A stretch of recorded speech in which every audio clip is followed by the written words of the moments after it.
నువ్వా బాబుని కాపాడింది. ఇంత జ్వరంతో నూతిలో దూకావా? ముందా తడి బట్టలు తీసేయ్.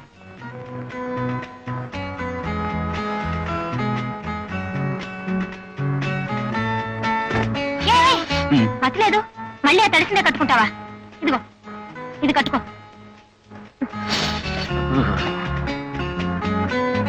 రాజు, నువ్వు ఆ బిడ్డను రక్షించడానికి అంత సాహసం చేశావు కదా, దురదృష్టవశాత్తు నీకు ఏదైనా ప్రమాదం జరిగితే? చూడు డాక్టరమ్మా, నేను ఒక అనాథను.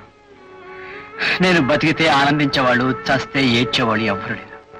కానీ ఆ పసివాడు బతకడం వల్ల ఆ తల్లి ఎంత ఆనందించింది. నిజమా కదా? మానవ సేవే మాధవ సేవ అనే పరమార్థంతో డాక్టర్ చదువులు చదువుతున్నారు ఎంతో మంది. కానీ డాక్టర్ అయిన తర్వాత ఆ పరమార్థం మర్చిపోయి వృత్తినే వ్యాపారంగా మార్చేస్తున్నారు చాలా మంది డాక్టర్లు. కానీ ఏ చదువులు లేకుండా ఈ మనుషులకు సేవ చేయాలనే నీ తపన చూస్తుంటే నువ్వెంతో గొప్పవాడు అనిపిస్తుంది. ఊరుకో డాక్టరమ్మా, నువ్వు మరి పెద్ద మాలు చెప్పేస్తున్నావు. నాకేం అర్థం కావట్లేదు.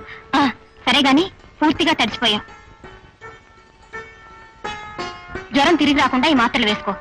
ఒక సూది మందు కాకుండా ఎన్ని సీసాల మాత్రలు ఇచ్చా మింగేస్తాను డాక్టరమ్మా. సరే రాజు, చిన్నప్పుడు నన్ను ఎంతో అభిమానంగాను ప్రేమగాను రాణి రాణి అని పిలిచేవాడివి. ఇప్పుడు ఆ పిలుపు అనేసి డాక్టర్ అమ్మ అంటావే? అది సరే, నీకు రాణి అన్న పిలుపు కంటే డాక్టర్ అమ్మ అన్న పిలుపే నిజంగా బాగుంటే అలాగే పిలు. చిన్నప్పుడు చందమామ రావే, జాబిలి రావే అని పిలుస్తాం. అది వస్తుందని, మన చేతికి అందుతుందని అనుకుంటాం. ఇప్పుడు అది అర్థం లేని ఆశని మనకు తెలుసు కదా డాక్టరమ్మా. చాలా మాటలు నేర్చావే రాజు. నిజంగా మనసుండి ఇష్టం ఉంటే చందమామనే కాదు, ఇంద్రధనుసు కూడా అందుకోవచ్చు. కాదంటావా? నిజమే అనుకో డాక్టరమ్మా. అదిగో మళ్ళీ డాక్టర్ అమ్మ అంటున్నావు. నువ్వు అలా పిలిచే మాట అయితే ఇక్కడికి రావద్దు, నన్ను చూడొద్దు. అమ్మమ్మ, అంత మాట అనుకో. 1,00,000 సూది మంది ఇచ్చా భరిస్తారేమో కానీ ఇక్కడ రావద్దు, నన్ను చూడొద్దంటే మాత్రం నా వల్ల కాదు డాక్టరమ్మా. అదిగో మళ్ళీ డాక్టర్ అమ్మ అంటున్నావు. నా వల్ల కాదు రాణి. ఎలా?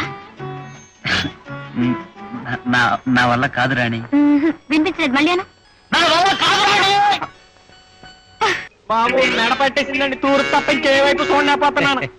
పడవర నేను చూపిస్తాను రా మాధవ. పొట్లో 10 రూపాయలు లాగే రా వచ్చు. పడవర తప్ప తూర్పు కనపట్టలేదండి మాధవ. వస్తున్నా, నేను అన్ని దిక్కులు చూపెడతాను. మా గురువు గారికి అయితే ఒంటి చెయ్యి, నాకైతే 2 చేతులు ఉన్నాయి. ఎలా తిప్పుతానో చూడు. వాడు మెడ చెప్పవచ్చు. అమ్మో, ముందు చెయ్యిపోయిందిరా బాబాయ్. ఆ చెయ్యి మాట దేవుడానికి ముందు నా తలకాయ నరికేయండి బాబాయ్. తొందర పడకండి, తొందర పడకండి.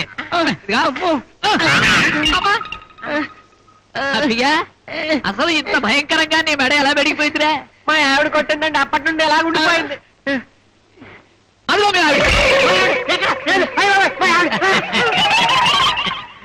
చూసారా గురువు గారు, నాటు వైద్యం అన్న తర్వాత కొంచెం తెలివిగా ఏడ్చవులే, నువ్వు నాకు వైద్య పాఠాలు చెప్పక్కర్లేదు.